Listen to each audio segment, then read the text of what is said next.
जय यीशु मसीह। अगर आप इस समय यह शब्द सुन रहे हैं तो जरा रुक जाइए। यह कोई साधारण संदेश नहीं है, यह कोई धार्मिक भाषण नहीं है, और यह केवल ज्ञान देने की कोशिश भी नहीं है। यह वह आत्मिक सच्चाई है जो सदियों से बाइबल के पन्नों में छुपी रही, जिसे बहुत लोगों ने पढ़ा लेकिन बहुत कम लोगों ने समझा, क्योंकि बाइबल केवल पढ़ने की पुस्तक नहीं है। बाइबल आत्मा से समझी जाने वाली पुस्तक है। आज बहुत लोग कहते हैं हमने बाइबल पढ़ ली है, लेकिन सवाल यह नहीं है कि आपने पढ़ा या नहीं। सवाल यह है कि क्या बाइबल ने आपको पढ़ा। क्या आपने केवल शब्द देखे या शब्दों के पीछे छुपी परमेश्वर की योजना को पहचाना। आज मैं आपको किसी कहानी में नहीं, किसी कल्पना में नहीं, बल्कि उस आत्मिक रहस्य की ओर ले जाना चाहता हूं जहां तेल और पानी केवल पदार्थ नहीं रहते, बल्कि आत्मिक हथियार बन जाते हैं। और जैसे ही यह सच्चाई आपके भीतर उतरने लगती है, आपकी सोच बदलने लगती है, आपका विश्वास गहराने लगता है, और शैतान की योजनाएं अपने आप कमजोर पड़ने लगती हैं। ध्यान दीजिए, आपने बाइबल में कई बार पढ़ा होगा, तेल का जिक्र बार बार आता है, पानी का जिक्र बार बार आता है। कभी अभिषेक के लिए तेल, कभी दीपक के लिए तेल, कभी घावों पर तेल, कभी राजा के सिर पर तेल, और उसी तरह पानी, कभी लाल समुद्र, कभी यर्दन नदी, कभी शुद्धिकरण का जल, कभी जीवन का जल। लेकिन असली सवाल यह नहीं है कि ये बातें क्यों लिखी गईं। असली सवाल यह है, इन्हें लिखा क्यों गया और आज भी ये क्यों सामर्थी हैं। क्योंकि परमेश्वर कोई भी बात बिना उद्देश्य के नहीं लिखवाता, और जो बातें परमेश्वर की योजना से जुड़ी होती हैं, उन्हीं बातों से शैतान सबसे ज्यादा डरता है। तेल और पानी दोनों ही परमेश्वर की योजना के गहरे और जीवित चिन्ह हैं। जब दाऊद कहता है, तू मेरे शत्रुओं के सामने मेरे सिर पर तेल मलता है, तो वह केवल सम्मान की बात नहीं कर रहा, वह यह घोषणा कर रहा है, जहां मेरे शत्रु मुझे गिराने आए थे, वहीं परमेश्वर ने मुझे अभिषेक देकर अलग कर दिया। क्योंकि तेल अलग करता है, तेल पहचान लगाता है, तेल यह घोषणा करता है कि यह व्यक्ति अब साधारण नहीं रहा। तेल कहता है, यह परमेश्वर के लिए चुना गया है। और शैतान सबसे ज्यादा उसी से डरता है जिस पर परमेश्वर की पहचान लगी हो। यही कारण है कि जब भी परमेश्वर किसी को सार्वजनिक रूप से उठाता है, तो पहले उसे गुप्त रूप से तेल से अलग करता है। दाऊद को पहले तेल से अलग किया गया, फिर सिंहासन मिला। यूसुफ को पहले आंसुओं से धोया गया, फिर अधिकार मिला। अब पानी को समझिए, पानी केवल गीला नहीं करता, पानी बहा ले जाता है। पानी पुराने को धो देता है। पानी वह चीज है जो रुके हुए को आगे बढ़ाता है। इसीलिए बपतिस्मा पानी में होता है। इसीलिए यर्दन नदी में उतरने के बाद लोगों का जीवन बदलता है। इसीलिए यीशु ने कहा, जो पानी मैं दूंगा वह अनंत जीवन का सोता होगा। क्योंकि पानी केवल शरीर को नहीं, आत्मा को भी छूता है। अब ध्यान दीजिए, यह बहुत गहरी बात है। तेल पहचान देता है, पानी परिवर्तन लाता है। तेल कहता है, तू चुना गया है।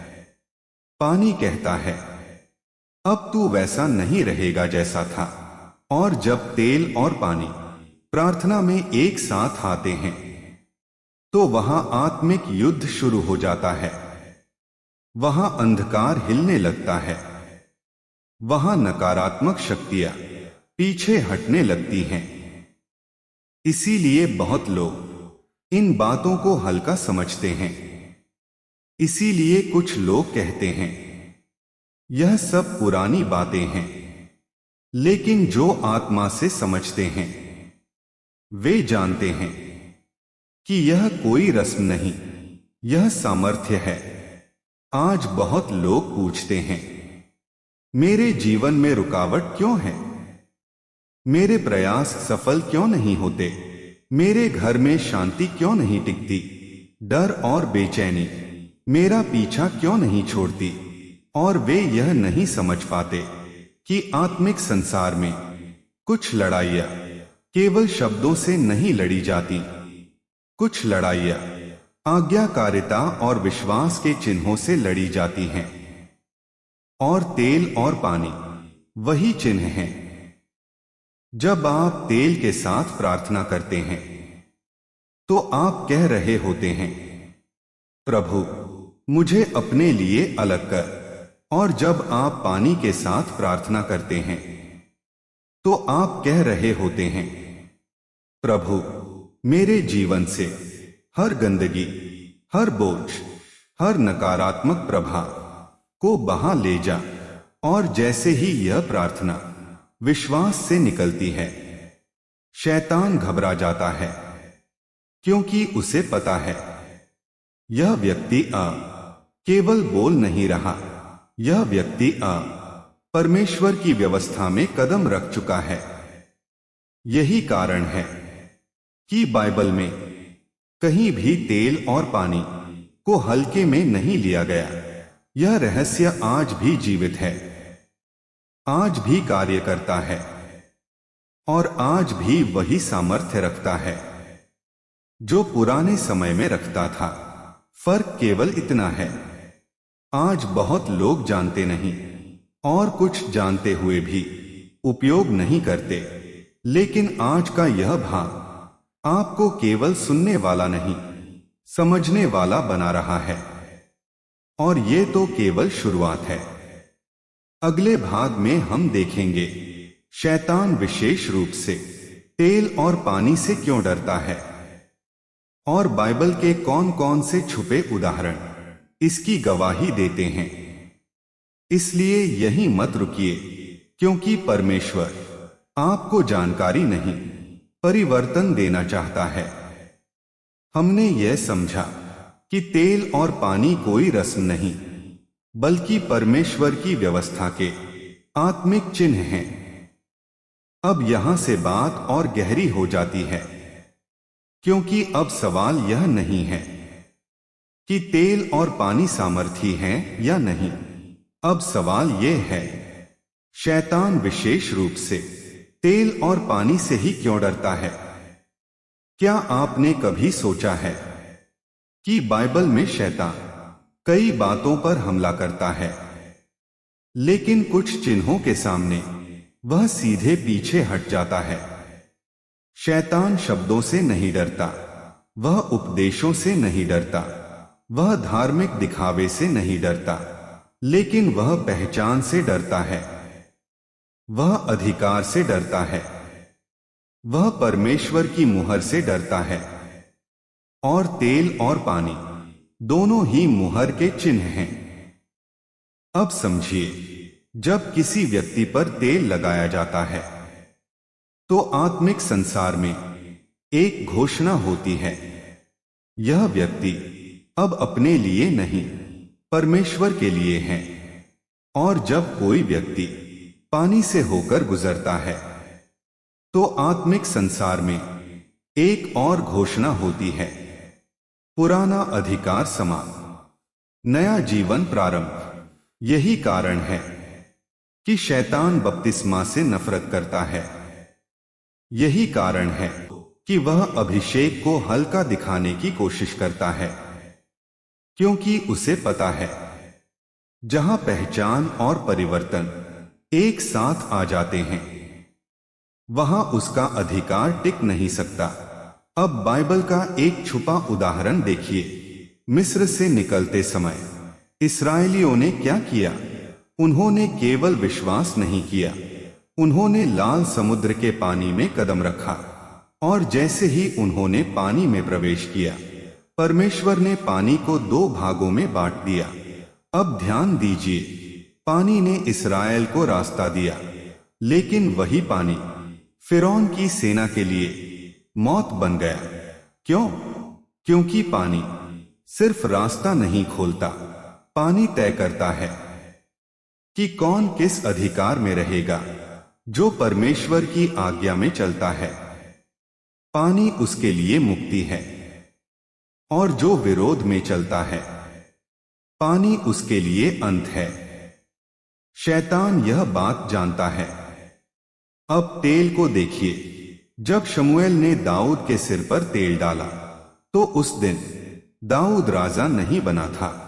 कोई सिंहासन नहीं था, कोई मुकुट नहीं था, कोई घोषणा नहीं थी, लेकिन आत्मिक संसार में एक बात तय हो चुकी थी, राजा बदल दिया गया है।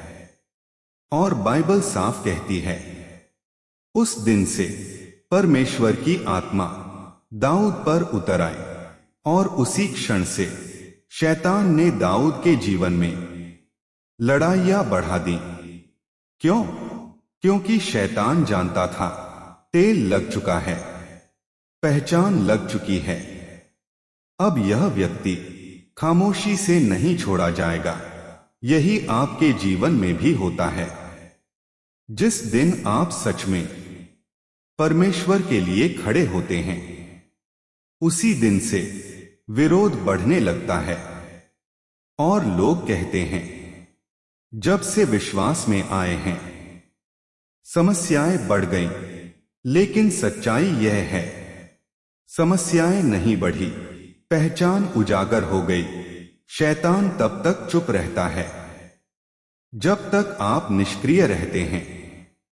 लेकिन जिस दिन आप तेल और पानी के अर्थ को समझकर विश्वास में कदम रखते हैं, उसी दिन वह डर जाता है। अब एक और छुपा उदाहरण देखिए। यरदन नदी।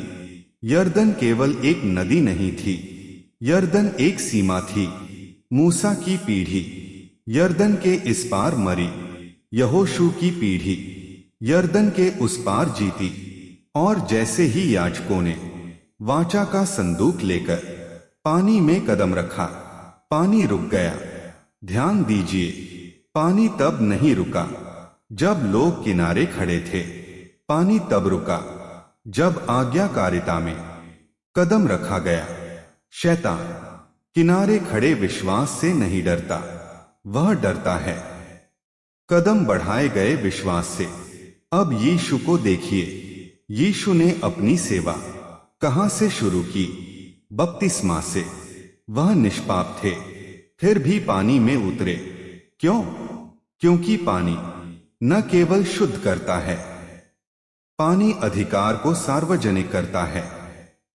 और जैसे ही यीशु पानी से बाहर आए, स्वर्ग खुला, आत्मा उतरी, और पिता की आवाज आई, यह मेरा प्रिय पुत्र है। और उसके तुरंत बाद क्या हुआ? शैतान ने परीक्षा की। क्यों? क्योंकि पहचान घोषित हो चुकी थी। अब यह समझिए, तेल और पानी हमेशा परीक्षा से पहले आते हैं। अगर आपके जीवन में परीक्षाएं हैं, तो यह प्रमाण है कि कहीं न कहीं आपकी पहचान सक्रिय हो रही है। अब बहुत लोग गलती करते हैं। वे तेल और पानी को जादू समझ लेते हैं, या फिर अंधविश्वास कहकर छोड़ देते हैं।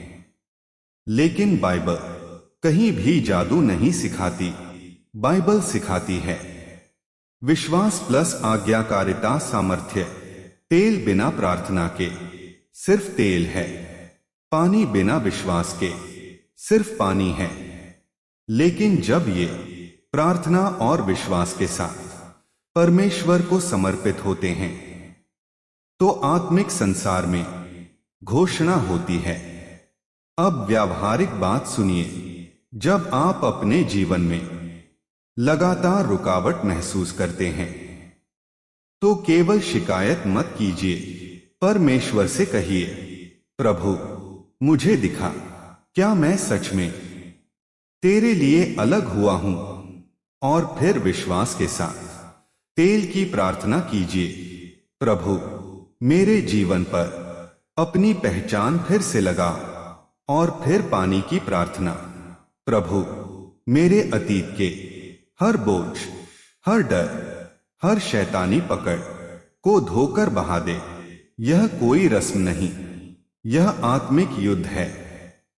और याद रखिए, शैतान उस व्यक्ति से नहीं डरता जो केवल सुनता है, वह डरता है जो समझकर चलता है। और आप अब सिर्फ सुन नहीं रहे, आप समझ रहे हैं। और यह अभी भी अंत नहीं है। अगले भाग में हम जानेंगे बाइबल के वे उदाहरण जहां तेल और पानी ने सीधा शैतानी अधिकार तोड़ा। कैसे गलत उपयोग आशीष को भ्रम बना देता है, और सही संतुलन क्या है जिससे जीवन में स्थायी परिवर्तन आता है। इसलिए जुड़े रहिए, क्योंकि परमेश्वर आपको आधा ज्ञान नहीं, पूरा प्रकाश देना चाहता है। अब यहां एक बहुत जरूरी बात समझना आवश्यक है, क्योंकि हर सामर्थ्य के साथ एक जिम्मेदारी भी आती है। बहुत लोग इस बिंदु पर ठोकर खा जाते हैं। वे या तो तेल और पानी को जादू समझने लगते हैं, या फिर अंधविश्वास कहकर पूरी तरह नकार देते हैं। और दोनों ही स्थितियां शैतान को खुश करती हैं, क्योंकि शैतान अति से भी काम करता है और अभाव से भी। अब ध्यान दीजिए, तेल और पानी में कोई सामर्थ्य नहीं है अगर उनके पीछे आज्ञाकारिता न हो। और यही कारण है कि बाइबल में कुछ लोग चमत्कार देखते हैं और कुछ लोग कुछ भी अनुभव नहीं करते, क्योंकि परमेश्वर कभी भी वस्तु को नहीं, हृदय की स्थिति को देखता है। अब बाइबल का एक गंभीर उदाहरण देखिए। शेबा के 7 पुत्र, वे यीशु का नाम जानते थे, वे पौलुस की सेवा देखते थे, वे शब्द भी बोलते थे। लेकिन जब उन्होंने बिना अधिकार के शैतान को निकालने की कोशिश की, तो शैतान ने कहा, यीशु को मैं जानता हूं, पौलुस को भी जानता हूं, पर तुम कौन हो। और उसी क्षण वे हार गए। क्यों?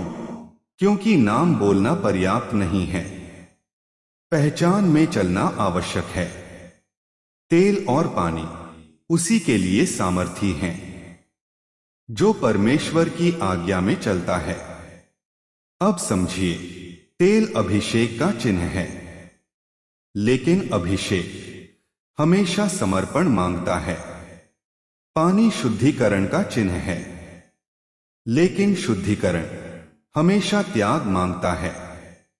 अगर कोई व्यक्ति तेल चाहता है लेकिन जीवन नहीं बदलना चाहता, तो वह केवल तेल लगा रहा है, अभिषेक नहीं पा रहा।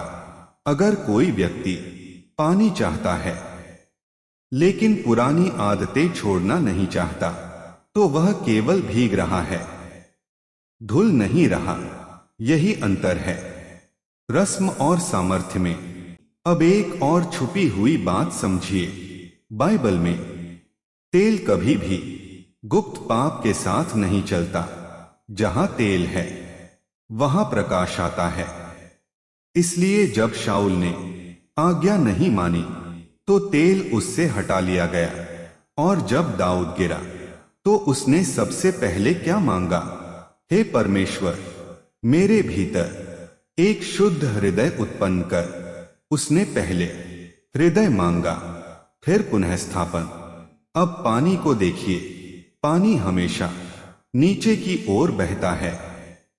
इसका आत्मिक अर्थ है पानी नम्रता मांगता है। जो झुकता नहीं वह शुद्ध नहीं होता। यही कारण है कि बपतिस्मा में व्यक्ति को नीचे उतरना पड़ता है। कोई खड़ा होकर बपतिस्मा नहीं लेता, क्योंकि आत्मिक परिवर्तन हमेशा नम्रता से शुरू होता है। अब यहां बहुत गहरी बात है। जब कोई व्यक्ति तेल और पानी का गलत उपयोग करता है तो शैतान उसका उपयोग उसे भ्रम में डालने के लिए करता है। और जब कोई व्यक्ति इन्हें पूरी तरह नकार देता है तो शैतान उसे सामर्थ्य से दूर रखता है। इसलिए परमेश्वर हमेशा संतुलन सिखाता है। अब संतुलन क्या है? संतुलन यह है, तेल को सम्मान दो लेकिन तेल पर निर्भर मत हो। पानी को समझो लेकिन पानी को परमेश्वर मत बनाओ, क्योंकि सामर्थ्य तेल और पानी में नहीं, उस परमेश्वर में है जिसने इन्हें चिन्ह बनाया। अब व्यावहारिक जीवन में आए। बहुत लोग कहते हैं हम प्रार्थना करते हैं फिर भी कुछ बदलता नहीं। लेकिन सवाल यह है, क्या आपकी प्रार्थना आज्ञाकारिता के साथ है? क्या आप केवल परमेश्वर से चाहते हैं या परमेश्वर को देते भी हैं? तेल मांगने से पहले पूछिए, प्रभु क्या मेरा जीवन तेरे उपयोग के योग्य है? पानी मांगने से पहले पूछिए, प्रभु क्या मैं सच में पुराना छोड़ने को तैयार हूं? क्योंकि परमेश्वर कभी भी आधा काम नहीं करता। या तो वह पूरा परिवर्तन लाता है या हमें प्रतीक्षा में रखता है जब तक हम तैयार न हों। अब यह भी समझिए, शैतान तेल और पानी से सीधे हमला नहीं करता। वह आपको थका देता है, वह आपको निराश करता है, वह आपको संदेह में डालता है और फिर कहता है इससे क्या होगा, यह सब बेकार है, तू ही गलत है। लेकिन आज इस भाग के द्वारा आपके भीतर एक नई समझ आ रही है। आप जान रहे हैं यह बेकार नहीं है, यह झूठ नहीं है, यह रस्म नहीं है, यह परमेश्वर की व्यवस्था है। और जहां व्यवस्था समझी जाती है वहां शैतान की चालें काम नहीं करती। अब ध्यान दीजिए, तेल और पानी हमेशा उद्देश्य के साथ उपयोग किए जाते हैं, दिखावे के लिए नहीं। यीशु ने कभी चमत्कार दिखाने के लिए चमत्कार नहीं किए। उन्होंने हमेशा विश्वास देखने के बाद सामर्थ्य प्रकट की। और यही नियम आज भी जीवित है।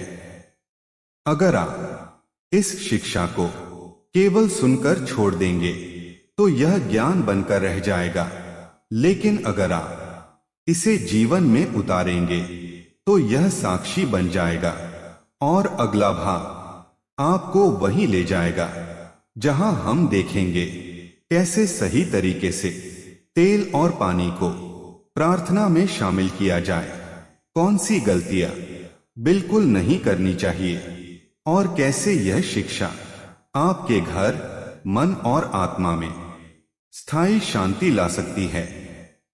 यह केवल शिक्षा नहीं है, यह तैयारी है, क्योंकि परमेश्वर तैयार लोगों को ही सामर्थ्य सौंपता है।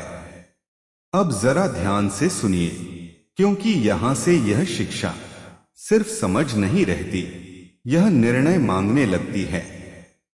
अब तक आपने यह जान लिया कि तेल और पानी कोई जादू नहीं है, कोई अंधविश्वास नहीं है और न ही कोई खाली रस्म।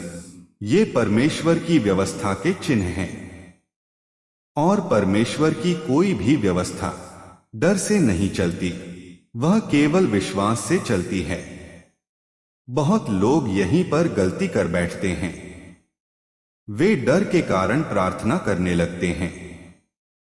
वे घबराहट में कदम उठाते हैं।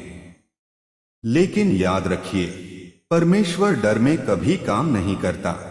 जब भी आप तेल या पानी के साथ प्रार्थना में आते हैं, तो सबसे पहले अपने भीतर झांकिए। परमेश्वर से कहिए, प्रभु, अगर मेरे जीवन में कोई ऐसी बात है जो तुझे पसंद नहीं, तो मुझे दिखा, क्योंकि परमेश्वर छुपे हुए हृदय पर अपना अभिषेक नहीं रखता। और जब आप यह कह पाते हैं, प्रभु, मेरी इच्छा नहीं, तेरी इच्छा पूरी हो, तभी आप वास्तव में तेल के लिए तैयार होते हैं। तेल केवल सिर पर नहीं लगता, तेल पहले इच्छा पर लगता है। तेल कहता है, अब यह जीवन अपने लिए नहीं, परमेश्वर के लिए है। यह तेल का उपयोग नहीं है, यह आत्मिक घोषणा है। और फिर पानी के साथ कहिए, प्रभु, मेरे जीवन से हर बोझ, हर डर, हर पुराना घाव, हर नकारात्मक प्रभाव को धोकर बहा ले जा। यह पानी शरीर को नहीं, आत्मिक अधिकारों को छूता है। यह पुराने बंधनों को बहा ले जाता है। लेकिन यहां एक बात बहुत ईमानदारी से समझिए, अगर कोई व्यक्ति इन बातों को दिखावे के लिए करता है, तो सामर्थ्य रुक जाती है। अगर कोई व्यक्ति सामर्थ्य चाहता है, लेकिन जीवन बदलना नहीं चाहता, तो तेल टिकता नहीं। और अगर कोई व्यक्ति डर के कारण बार बार वही करता रहता है, तो वह विश्वास में नहीं, संदेह में खड़ा है। विश्वास एक बार खड़ा होता है, डर बार बार लौटता है। अगर आपने विश्वास में प्रार्थना कर ली, तो परमेश्वर को दोबारा परीक्षा में मत डालिए। अब इस अंतिम बात को बहुत ध्यान से सुनिए। यह संदेश हर किसी के लिए नहीं है। यह उनके लिए है जो केवल सुनना नहीं चाहते, बल्कि बदलना चाहते हैं। परमेश्वर भीड़ को नहीं खोजता, वह तैयार हृदय को खोजता है। आज बहुत से लोग सालों से विश्वास में हैं, प्रार्थना में हैं, लेकिन शांति नहीं है, क्योंकि उन्होंने सुनना सीखा, लेकिन आज्ञा मानना नहीं। परमेश्वर आज भी वही है, उसकी सामर्थ्य आज भी वही है, उसकी व्यवस्था आज भी वही है। अब प्रश्न यह नहीं है कि परमेश्वर करेगा या नहीं, प्रश्न यह है, क्या आप तैयार हैं? अगर आपके भीतर यह आवाज उठ रही है कि मुझे केवल जानकारी नहीं, मुझे परिवर्तन चाहिए, तो समझ लीजिए, पवित्र आत्मा आपसे बात कर रहा है। आज आपने कोई विषय नहीं सीखा, आज आपने एक आत्मिक मार्ग पहचाना।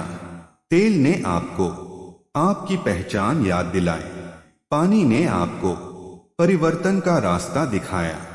अब निर्णय आपके हाथ में है। यह संदेश यही समाप्त नहीं होता, यह आपके जीवन में आज से शुरू होता है।